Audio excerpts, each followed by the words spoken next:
सुरभि और नैना बचपन की सहेलियां थी। शादी के बाद दोनों अपने परिवार और ससुराल में इतनी बिजी हो गई कि दोस्ती के लिए समय निकालना मुश्किल हो गया था। ऐसे ही समय बीतता है। तभी एक रोज सुरभि मार्केट से सब्जियां लेकर घर लौट रही थी। तभी एक बड़ी सी गाड़ी उसके बगल से तेजी से गुजरती है और उसकी सारी सब्जियां जमीन पर गिर जाती है, जिस पर वो गुस्से में चिल्लाते हुए कहती है, गाड़ी चलाते टाइम रोड पे चलते हुए इंसान तुम्हें दिखाई नहीं देते क्या? तुम गाड़ी वालों को, तुम्हारी तो मेरी 2 दिन की सब्जियां गिरा दी। बताओ अब मैं घर जाकर क्या बनाऊंगी? सासू माँ चिल्लाएंगी वो अलग। सुरभि इतना कहकर नीचे झुककर जमीन से सब्जियां उठा रही थी। तभी उस गाड़ी से एक औरत निकलकर उसके पास आती है, जो कि कोई और नहीं उसकी बचपन की सहेली नैना थी, जिसे देखकर सुरभि दंग रह जाती है और उसे गले लगाकर कहती है, नैना तू इतने सालों बाद मिल रही है, मैंने सोचा तू तो मुझे अभी तक भूल ही गई होगी।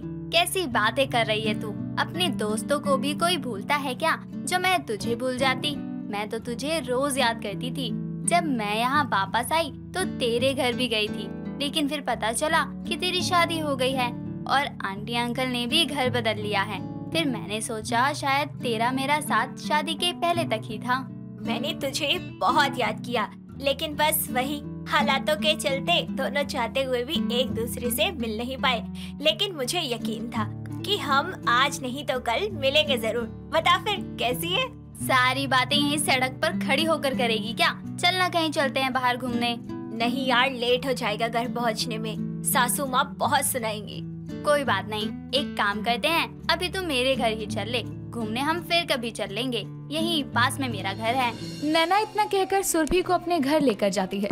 नैना के ससुराल का आलीशान बंगला देखकर सुरभि की आंखें खुली की खुली रह जाती है और वो अपने मन में कहती है, हाय राम जी, नैना का ससुराल तो किसी महल से कम नहीं है। ऐसा आलीशान घर तो मैंने टीवी में देखा था और आज नैना के ससुराल में देख रही हूँ। ऐसा घर लेने का तो मेरा बचपन से सपना था, लेकिन मुझ जैसी को कहाँ मिलेगा ऐसा ससुराल। मुझे तो एक गरीब ससुराल मिला है। क्या हुआ तुझे? तू कहाँ खो गई? बता ना, तुझे मेरा ससुराल कैसा लगा? तुझे पसंद तो आया ना? नैना, तेरा ससुराल तो बहुत अमीर है। लगता है तेरे पति के पास बड़ा पैसा है, तभी तो इतना आलीशान घर बना रखा है। हाँ सुरभि, तू सही कह रही है। मेरे पति के पास पैसा तो बहुत है, लेकिन मेरे लिए टाइम नहीं है। और तू तो जानती ही है कि मुझे हमेशा से केयर करने वाला, प्यार करने वाला ससुराल चाहिए था। मुझे अमीर ससुराल की कोई चाहत नहीं थी। तब तो तुझे मेरे गरीब ससुराल में होना चाहिए, जहाँ पैसे के अलावा तुझे सब कुछ मिलेगा। और तुझे आज मैं एक सच्ची बात कहती हूँ, जब बगल में पैसा दबा हो ना, तभी परिवार वालों की केयर अच्छी लगती है। बिना पैसे के कुछ नहीं होता, जिंदगी साली कैद जैसी लगती है। तू ऐसा क्यों बोल रही है यार? भगवान जिसे जो देता है उसके लिए वही अच्छा होता है। जैसा भी है वो तेरा ससुराल है, इस तरह से उसकी बुराई करना अच्छी बात नहीं।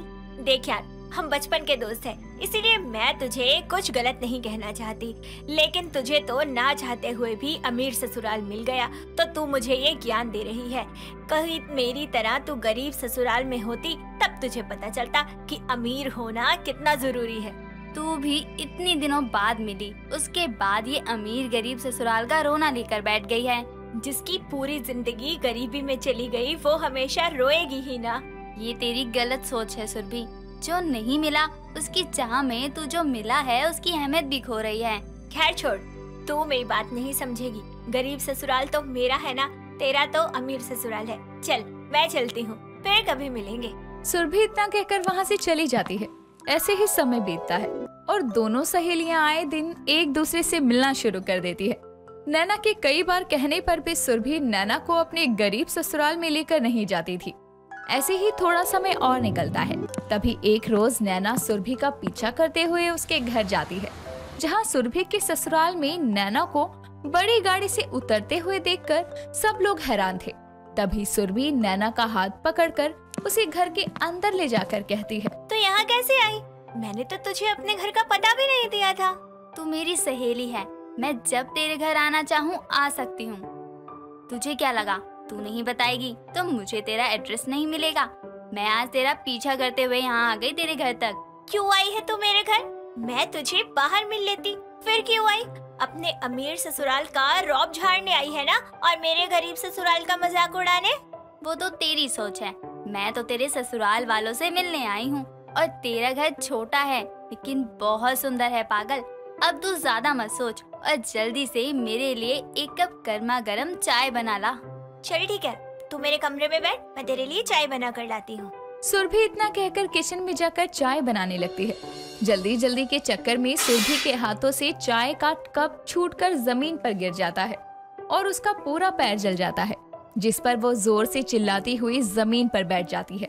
और उसकी आवाज सुनकर नैना और सुरभि का पति भागते हुए आते हैं और राहुल यानी सुरभि का पति उसे उठाते हुए कहता है, सुरभि तुम ठीक तो हो ना? ज्यादा जल गया क्या? मैंने कितनी बार तुमसे कहा है कि किचन का सारा काम थोड़ा आराम से और धीरे धीरे किया करो, लेकिन तुम्हें मेरी बात समझ में नहीं आती है। अब जल गई ना, कितना दर्द हो रहा होगा। अब आप मुझे ऐसे डांटते ही रहोगे क्या? अरे डॉक्टर को फोन करके बुला दो ना, मुझे बहुत दर्द हो रहा है। हाँ हाँ बुलाता हूँ यार। सॉरी, वो तुम्हें परेशानी में देखकर मेरा दिमाग ही चलना बंद हो गया। राहुल इतना कहकर डॉक्टर को कॉल करके घर बुलाता है और डॉक्टर सुरभि का चेकअप करके उसे दवा देकर चला जाता है। सुरभि के प्रति उसके पति का इतना प्यार देखकर नैना अपने मन में सोचती है, यहाँ सुरभि के पति को सुरभि की कितनी चिंता है कि उसका जरा सा पैर जलते ही उसने पूरा घर सर पर उठा लिया और अब उसका कितना ख्याल भी रख रहा है। इसे कहते हैं किस्मत। तुझे क्या हुआ नैना? तू कहाँ खो गई? सॉरी यार, मैं तुझे चाय नहीं पिला पाई। कोई बात नहीं, मैं चाय फिर कभी पी लूंगी। अभी तो आराम कर, मैं चलती हूँ।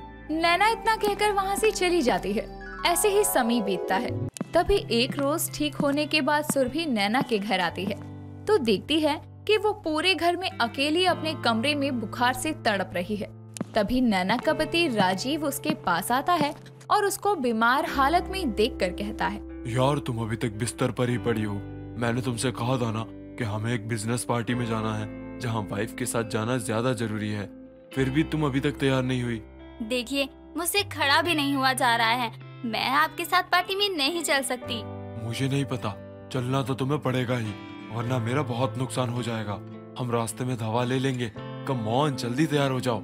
राजीव इतना कहकर नैना का हाथ पकड़कर जबरदस्ती उसे बेड से उठाकर खड़ा करता है और नैना बेहोश होकर जमीन पर गिरने वाली थी कि तभी सुरभि आकर उसे पकड़ लेती है और राजीव से कहती है, जब वो कह रही है कि वो नहीं जा पाएगी तो आपको समझ नहीं आ रहा।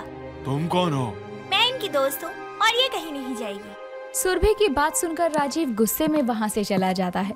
तभी सुरभि डॉक्टर को कॉल करके घर बुलाती है और नैना का इलाज करवाती है। डॉक्टर के जाने के बाद नैना सुरभि से कहती है, अब समझ में आया तुझे अमीर और गरीब ससुराल में अंतर।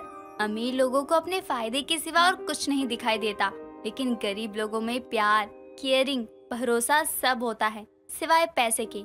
इसलिए कहती हूँ कि अब भी समय है ये अमीर गरीब ससुराल का अंतर छोड़कर जो है उसमें खुश रहना सीख।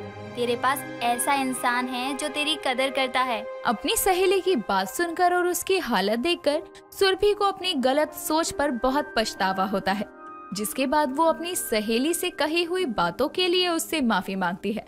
साथ ही अपने गरीब ससुराल वालों को दिल से अपनाकर उनके साथ खुशी खुशी रहती है।